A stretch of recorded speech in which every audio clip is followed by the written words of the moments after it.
Caro aluno, seja muito bem-vindo à nossa segunda aula do curso de Administração de Empresas. Bom, como já me apresentei para vocês anteriormente, eu sou o professor Lucas Vasco Ribeiro Alves e por meio da nossa segunda videoaula, eu gostaria de dar continuidade ao nosso curso. Bom, meu aluno, caso você ainda não tenha lido, né, o seu segundo capítulo da apostila, eu peço encarecidamente para vocês que façam uma pausa nesse exato momento da videoaula e efetuem então a leitura do mesmo, para que você possa, né, estar sendo aí apresentado e introduzido a todos os conteúdos que eu separei para trabalhar com vocês aqui ao longo da nossa segunda videoaula, tá certo? Bom, sem mais delongas, então, vamos partir aqui para a nossa apresentação do tema principal, dos seus respectivos subtópicos, para que a gente possa dar início à nossa aula. Como vocês podem ver, meu aluno, o tema principal a ser trabalhado aqui na aula de hoje é a estrutura organizacional. E os seus respectivos subtópicos são aí os tipos de estrutura organizacionais, departamentalização e níveis hierárquicos, centralização e descentralização e cultura organizacional. Pessoal, a estrutura organizacional, né, ela é a forma como uma organização, né, divide, organiza e coordena as suas atividades para alcançar os seus objetivos, né? E é como o próprio esqueleto da empresa, né, pessoal? Definindo aí quem faz o quê, quem responde a quem, né? Como a informação flui e até mesmo como os recursos eles serão alocados. A estrutura organizacional, né, pessoal? Entendam que ela não se resume, né, a apenas um organograma. Basicamente, ela é muito mais do que isso, né? É um sistema de responsabilidades, processos, linhas, né, de autoridade e comunicação. E uma estrutura bem definida, ela acaba aí, por consequência, aumentando a eficiência, facilitando a tomada de decisões e melhorando aí também o desempenho organizacional, tá certo? Bom, dito isso, vamos abrir aqui o nosso primeiro subtópico da aula de hoje, onde nós temos os tipos de estruturas organizacionais. Vamos lá.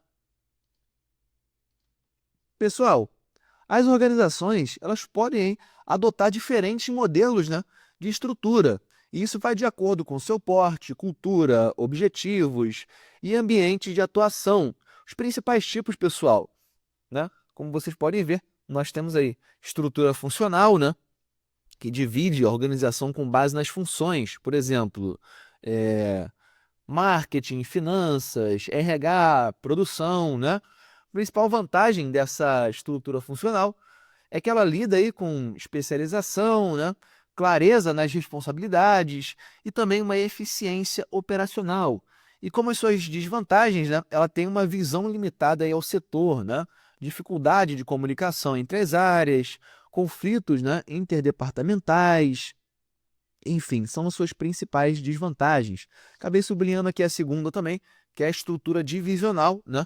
Ou por produtos ou mercados, né? Ela se organiza, pessoal, com base em produtos, regiões geográficas ou segmentos de clientes, né? E cada divisão, pessoal, ela funciona aí quase como uma mini empresa, né? Temos as principais vantagens, né? Como o foco no cliente ou produto, né? Maior autonomia, adaptabilidade e suas principais desvantagens. Temos aí muitas vezes, né, duplicação de recursos, uma possível perda, né, da padronização e até, dependendo do caso, um aumento dos custos, tá certo? Bom, temos a estrutura matricial, né, que ela combina a estrutura funcional e divisional, onde, no caso, os colaboradores, né, eles têm dois chefes, que é, no caso, um funcional e um de projeto ou produto, né? Como principal vantagem, a gente pode dizer que essa estrutura ela oferece aí uma maior flexibilidade, melhor uso, né, dos recursos e fortalece também o trabalho em equipe, né? Mas muitas vezes, né, realçando aqui agora as desvantagens, a gente lida aí com alguns conflitos, né, de autoridade, ambiguidade, complexidade de gestão, né? Problemas com hierarquia, às vezes, enfim. Bom, temos a estrutura projetizada, né? Que é a estrutura que nós chamamos, nós dizemos, né? que tem um foco nos projetos temporários, com equipes dedicadas aí exclusivamente a cada projeto, né? Bom, essa estrutura, pessoal, ela pode oferecer uma certa agilidade, né?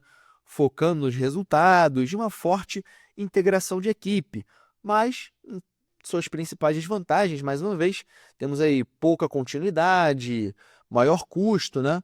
Descontinuidade do conhecimento também, né?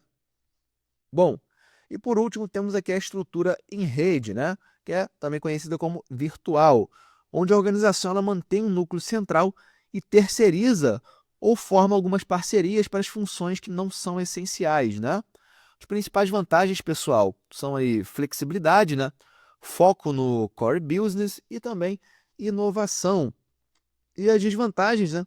Um menor controle, riscos de dependência externa e às vezes também, dependendo de como são os canais da outra empresa, né? Alguns riscos de ter desafios, né? Na comunicação. Bom, dito isso, vamos abrir aqui agora o nosso segundo subtópico, onde nós temos a departamentalização e níveis hierárquicos. Opa, palavrinha grande, né? Bom, a departamentalização, pessoal, é o critério, né, utilizado para agrupar atividades semelhantes. E esses principais critérios, pessoal, eles incluem aí, temos o critério funcional, né? Que é no caso por função, como expliquei para vocês, marketing, finanças, por produto ou serviço, né? Voltado aí para linhas específicas de produtos, geográfica, né? Com base em algumas regiões ou localidades, por processo, onde nós temos as etapas do processo produtivo, e por último aqui, por cliente, né? Com base aí em alguns segmentos específicos de clientes. Já os níveis hierárquicos, pessoal, eles definem, né, a quantidade de camadas de autoridade entre o topo e a base da organização. Temos as organizações altas, né? São organizações verticais, onde muitos níveis, temos maior formalidade também, e decisões mais lentas. Temos organizações aí planas, né? São horizontais, onde nós temos poucos níveis. Coloquei dois slides aqui, salvo engano, não, coloquei um só.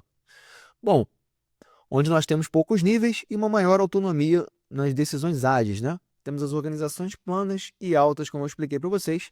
Não se preocupem, com certeza eu coloquei isso na apostila para vocês, tá certo? Bom, a tendência, pessoal, atual, né, que nós temos nos dias de hoje, é reduzir os níveis hierárquicos, isso para facilitar a comunicação e, de certa forma, empoderar também os colaboradores, né, que é uma prática conhecida, inclusive, deixa eu deixar aqui para vocês, como Downsing, né? Downsing, tá certo?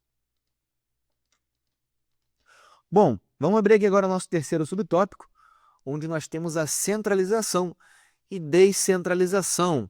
Pessoal, essa dimensão, né, da estrutura, ela se refere aí à distribuição do poder decisório na organização. Bom, temos aqui a centralização em primeiro lugar, onde as decisões elas são tomadas aí no nível mais alto da hierarquia, com o poder delegado, né? As principais vantagens, nós temos aí um controle mais rigoroso, uniformidade, menor risco de decisões erradas também, né? E as desvantagens, no caso aí, muitas vezes, por conta dessa centralização, nós temos uma lentidão, desmotivação e até mesmo uma sobrecarga da alta gestão, tá certo? Bom, temos a descentralização também, né, onde o poder decisório ele é distribuído entre os níveis intermediários e operacionais, né? Suas principais vantagens são aí uma maior agilidade, né, motivação e adaptação local. E as desvantagens, pessoal, por sua vez, né, são aí o risco de decisões incoerentes, né, necessidade de gestores bem preparados também. E a descentralização, pessoal, por sua vez, ela tem sido aí cada vez mais adotada em organizações modernas, né? Principalmente aí com o avanço da transformação digital, que exige algumas respostas mais rápidas, né? E uma autonomia local. Bom, dito isso, vamos partir aqui agora para o nosso quarto e último subtópico da aula de hoje, onde nós temos a cultura organizacional. Pessoal, a cultura organizacional, ela representa aí o conjunto de valores, crenças, normas e até mesmo práticas compartilhadas que ajudam, né, e guiam o comportamento dos membros da organização. Essa cultura, ela influencia aí a forma como as pessoas elas se comunicam, tomam decisões, lidam com problemas, né, e interagem entre si também. Os principais componentes da cultura organizacional, nós temos aí em primeiro lugar, né, os artefatos, que são elementos visíveis, né, como símbolos, linguagem, rituais, né, e uniformes. Temos os valores declarados, né, que é o que a gente chama de missão, visão e o próprio código de conduta da empresa. Algumas suposições básicas, né, que são as crenças inconscientes, né, que são profundamente enraizadas. E temos aqui que falar também sobre os tipos de cultura, né? É o modelo aí Charles Hand. Deixa eu escrever aqui para vocês.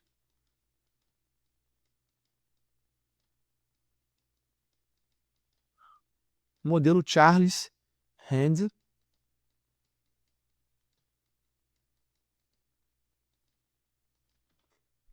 são os tipos de cultura. Temos a cultura de poder, né, pessoal? Ela, no caso, centralizada, onde nós temos decisões rápidas, né? Ela é bem comum em pequenas empresas. Temos a cultura de papel ou função, né? Que é baseada aí nas regras, cargos. Ela é bem comum em órgãos públicos, né? Cultura de tarefa, né? Orientada aí a projetos e resultados, né? Com foco nas equipes.